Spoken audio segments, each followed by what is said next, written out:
Nah, Bu, lu udah denger belum? Kalau di daerah Blitar ya, daerah Blitar nih, ada sholat raweh. Katanya sih di salah satu pondok pesantren ya, ada sholat raweh 23 rakaat, itu dalam waktu 7 menit. Nah, gimana kira-kira menurut lu, Bu?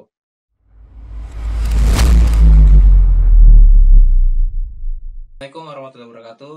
Kembali lagi di channel kesayangan kita, Ruby Prawira. Dimana hari ini saya akan membahas tentang asal-usul taraweh, bagaimana tata cara pelaksanaan sholat taraweh mandiri di rumah, dan fenomena yang saat ini sedang booming, yaitu sholat taraweh 23 rakaat dalam waktu 7 menit. Narasumber hari ini yaitu seorang guru di salah satu sekolah negeri dan salah satu rekan kerja saya. Oke, wawancara ini kita lakukan melalui panggilan video call di salah satu aplikasi dan tidak bertatap langsung ya, karena kita tahu kondisi saat ini sedang social distance. Nah, jadi tidak boleh bertemu, lebih aman. Nah, oke, sebelum kita lanjut ke panggilan telepon, silahkan untuk teman-teman tekan tombol subscribe. Jika suka video ini, silahkan share, like, dan komen di kolom komentar di bawah. Langsung saja kita melakukan panggilan telepon. Ya, Assalamualaikum, Bu Titin. Apa kabar? Alhamdulillah baik. Gimana keadaan Jakarta sekarang? Jakarta masih tetap pandemi coronanya masih banyak. Masih banyak. Malah katanya sih meningkat jumlahnya ya. Iya. Sepi banget ya Jakarta. Sepi kan, PSBB-nya diperpanjang sampai 22 Mei. Oke. Gini Bu Titin, gue ada sedikit pertanyaan sih, karena kan ini lagi ngisi waktu luang ya di bulan Ramadan. Pas banget nih, ada sedikit pertanyaan yang gue belum paham sih. Nah, yang mau gue tanyain itu pertama nih, asal-usul traweh Bu Titin. Nah, kira-kira kalau traweh itu emang udah ada anjurannya, atau emang ada hadis yang berbicara tentang itu, atau gimana sih? Gue pengen tahu kira-kira sholat tarawih itu anjurannya kayak gimana sih? Ya. Sebenarnya kan sholat taraweh memang sudah ada dari zaman Rasulullah ya. Dari zaman Rasulullah tuh udah ada. Tapi baru dimulainya tuh tahun ke-2 Hijriah. Kalau secara hukum itu sih nggak wajib ya. Kalau secara hukum itu tidak wajib karena masuknya ke dalam sunnah muakkad ya. Nah itu tapi dari pertama kali taraweh yang dilakukan oleh Rasulullah itu tidak Rasulullah nggak tiap hari di masjid. Jadi ada beberapa hari dia di masjid karena semakin banyak yang yang jamaahnya, yang datang, yang menunggu, akhirnya Rasulullah sholat juga di rumah, pernah sholat di rumah juga gitu loh. Sampai semua nungguin nunggu Rasulullah. Nah, keesokan harinya mereka pada tanya sahabat ke Rasulullah, kenapa semalam nggak datang tarawih ke masjid? Kata Rasulullah, Rasulullah takut kalau tiap hari nanti akan menjadi sebuah kewajiban. Jadi karena tarawih itu memang sunnah yang dilakukan dari amalan-amalan di bulan Ramadan ya. Terus kalau misalnya secara hadis, ada sih hadis yang menganjurkan kita untuk melaksanakan sholat taraweh. Itu dari Abu Hurairah yang artinya barang siapa yang melakukan ibadah sholat tarawih di bulan Ramadan hanya karena iman kepada Allah dan mengharapkan ridha Allah, ya pastinya dia akan diampuni dosa-dosanya yang telah lalu. Itu hadisnya ya. Jadi tarawih itu memang udah ada sejak zaman Rasulullah. Kalau masalah jumlah, memang banyak pendapat jumlah rokaat. Iya, ada yang 8, ada yang 20, ada yang 33, ada yang 36, bahkan ada yang 39. Artinya jumlah itu jangan dijadikan sebuah sebuah ributan ya. Jadi akhirnya oh beda malah jadi ribut gitu. Karena itu kan sesuatu yang sunnah ya. Yang penting adalah bagaimana kualitas dalam melaksanakan taraweh. Kalau ditanya yang benar yang mana Bu? Ya semuanya benar. Justru yang salah itu yang tidak taraweh gitu ya. Ribut, wah ini 8, ribut 20. Wah sesat nih, yang ini sesat. Tapi dia sendiri nggak taraweh. Nah, itu yang salah ya. Oke, jadi berarti gue baru tahu kalau taraweh itu bisa sampai 39 rakaat ya. Itu udah termasuk witir belum? Ada. Iya. Umar bin Abdul Aziz itu zaman dia pokoknya sudah Rasulullah, dia ngerjainnya 36. Di Mekah itu 40. Jadi memang jumlahnya itu udah ada yang sama berbeda-beda gitu, nggak ada patokan khusus harus sekian gitu ya. Memang kalau Imam Syafi'i umumnya rata-rata 20 rakaat. Nah, kalau Imam Maliki umumnya 8 rakaat. Tapi tadi ada juga beberapa yang memang karena tidak ada batasan untuk jumlah rakaat dalam tarawih. Yang penting selesai itu kemudian ditambah dengan witir 3 boleh, 1 juga boleh. Ya berarti kan kebanyakan masyarakat Indonesia itu berpanutannya ke Imam Syafi'i ya. Tapi 11 rakaat ya, 11 rakaat. Ya, berarti kalau 11 8. Iya, 8 tarawih, 3-nya witir jadi 11. Betul. Ya, berarti kalau itu mah nggak jadi permasalahan ya, seharusnya nggak usah diperdebatkan. Nggak jadi masalah. Betul. Iya, yang penting adalah apalagi kan maksudnya yang penting adalah bagaimana sama-sama semua kita melaksanakan taraweh, apalagi lagi pandemi gini, lagi COVID ya, kita harus semakin mendekatkan diri kepada Allah. Dikasihlah kita kesempatan untuk bisa tarawih di rumah tanpa alasan capek pulang kerja, tanpa alasan banyak tugas atau macet gitu. Jadi kesempatan pandemi ini adalah bagaimana hikmahnya kita tetap bisa taraweh di rumah. Oke. Gini nih Bu Titin, aku mau nanya nih. Kan kalau taraweh, kalau witir itu bukan hanya di bulan puasa doang ya. Setahu gue sih dia bisa dilakukan sholat sebelum tidur ya. Biasanya itu Rasul tuh sering melakukan sholat sunnah habis isya, terus kemudian dia melakukan witir ya 3 rakaat sebelum tidur. Berarti kalau misalkan taraweh tanpa dilakukan witir itu nggak jadi masalah atau gimana? Kan witir itu kan artinya kan penutup sholat ya, penutup sholat untuk hari itu gitu. Jadi kalau misalnya memang nggak mesti dalam bulan Ramadan, di bulan-bulan biasa pun, di hari-hari biasa pun memang ada tetap witir itu dilaksanakan dengan jumlah yang ganjil ya, 1 atau 3 ya, umumnya 3. Nah jadi kalau misalnya hari-hari biasa, misalnya ya kita istilahnya biasanya kalau isya enggak, biasanya habis tahajud gitu ya. Tahajud, selesai tahajud, kita kan tahajud kan antara 2 sampai 12 lah ya gitu. Nah, udah selesai, kita tambahkanlah dengan witir gitu. Ada yang tahajudnya 8, dia witir 3, maka jadi 11 kan kadang ada yang disuruh kita untuk melaksanakan sholat malam 11. Nah, itu berarti tahajud 8 plus witirnya 3. Jadi witir itu memang tidak hanya di bulan Ramadan, tapi berlaku untuk setiap hari, yang artinya penutup sholat untuk hari itu. Nanti kan setelah witir ya tinggal besoknya subuh. Jadi kalau nggak habis sholat isya nggak witir, tapi setelah sholat tahajud biasanya baru ditutup dengan witir. Iya. Oh berarti harus sedikit perbaiki ya. Kadang-kadang di luar Ramadan itu gue nutup isya itu kadang-kadang suka dikasih witirnya gitu. Tapi lebih bagusnya dia sehabis sholat tahajud ya untuk witir tersebut ya. Iya. Nah, berikutnya nih Bu Titin,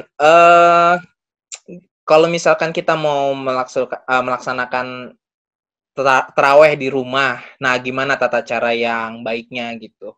Apa aja bacaannya, surat pendekan atau ada bacaan tertentu? Ya, karena kan memang karena pandemi ini kan kesepakatan fatwa MUI memang kita dianjurkan untuk taraweh di rumah ya. Iya. Karena kayaknya kondisi kayak gini agak berat, takutnya nanti sering jadi menzolimi ya, karena sama-sama nggak tahu siapa yang menular, siapa yang tertular, dan siapa yang ditularkan. Untuk menjaga itu semua memang kita dianjurkan untuk sholat di rumah ya. Nah, sholatnya gimana? Ah, saya nggak bisa, Bu, gitu ya. Umumnya karena takut dikira tuh sholat taraweh ribet dan segala macem, akhirnya malah di rumah nggak taraweh, gitu ya. Padahal caranya sama aja, gitu ya, sama aja. Tadi kalau misalnya kadang-kadang kan kita kalau justru harusnya kita bangga, biasanya kita jadi makmum, sekarang di rumah kita bisa jadi imam, ya kan? Naik derajat tuh, naik tingkat, ya, jadi imam.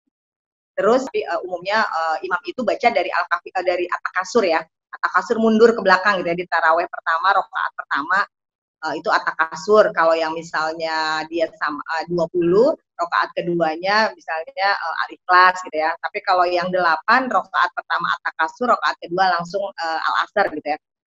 Biasanya dibaca pokoknya dari At-Takasur sampai Al-Kafirun. Nanti dari apa namanya baru diteruskan dengan witir sampai Anas gitu ya.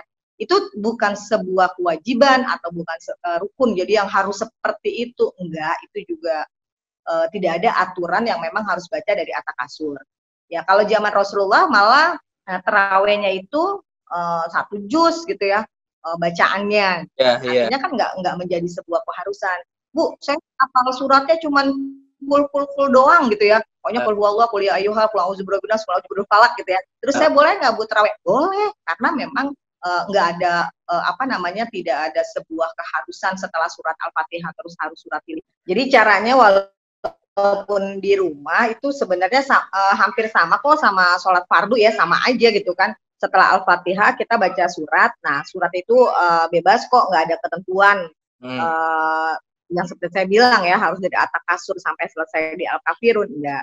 Jadi sehafalnya aja. Yang penting pokoknya 2 rakaat 1 salam, 2 rakaat 1 salam. Misalnya 8 berarti 4 kali salam, kalau 20 ya 10 kali salam, plus nanti witir 3.